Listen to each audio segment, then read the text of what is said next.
Atheism is my default position, part 2.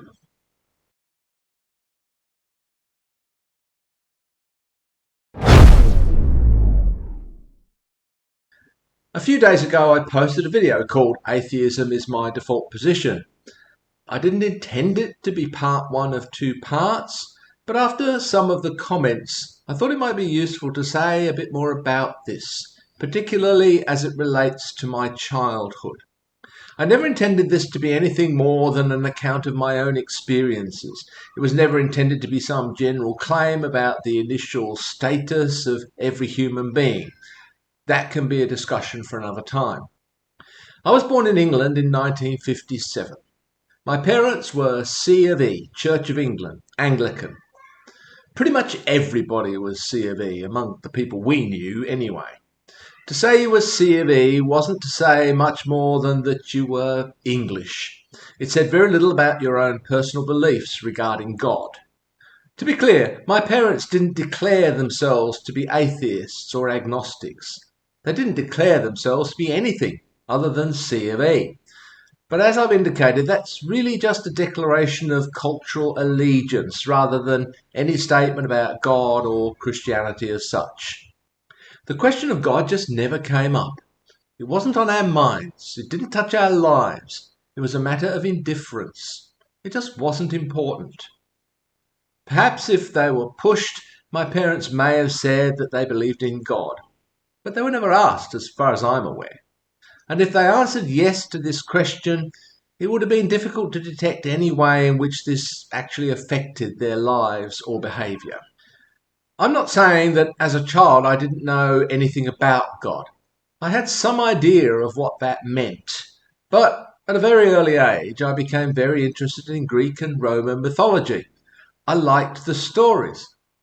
I didn't believe in them, though. I didn't think these beings were real, nor did I think I was meant to think that they were real. They were stories. Insofar as I was aware of biblical stories like Adam and Eve in the Garden of Eden and Noah's Ark, I understood them in the same way. They were interesting stories from ages and ages ago, and for that reason they fascinated me.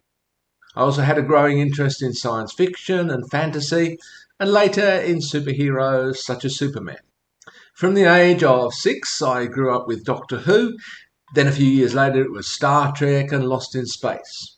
In these stories, the protagonists often met godlike beings with godlike powers. That was cool. It was interesting. But I didn't believe that God was real. No one seemed to expect me to.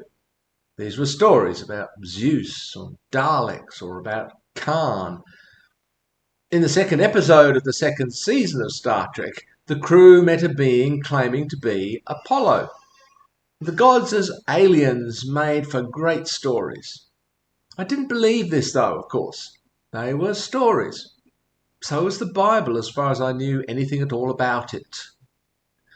So that's what I mean about atheism being my default position.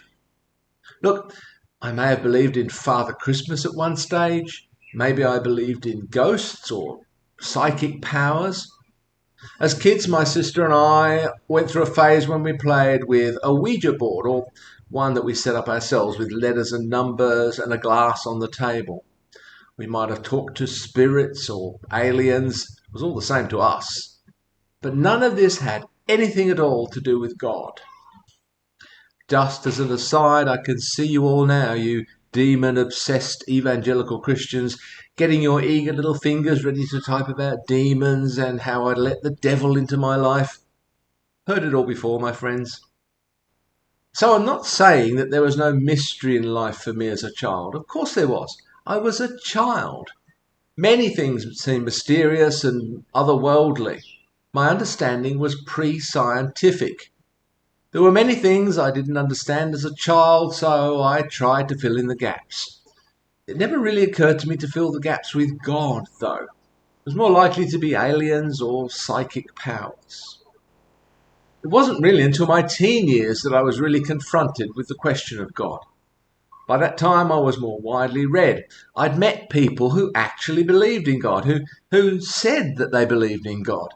So when I was confronted with this, With the question whether this set of stories, the stories about the Christian God, were actually true, unlike these other stories, well, my answer was no. I could think of no reason why these stories in particular should be true. I could see no reason to believe in God. This was when I became consciously and deliberately an atheist. I could see no reason to believe in God. Before that, I'd never had any reason to suppose that this particular series of narratives was true in a way that the others weren't. When I realized that others actually thought they were true, well, I had to decide whether that was a reasonable position to hold, and I decided that it wasn't. Aliens were much more interesting anyway.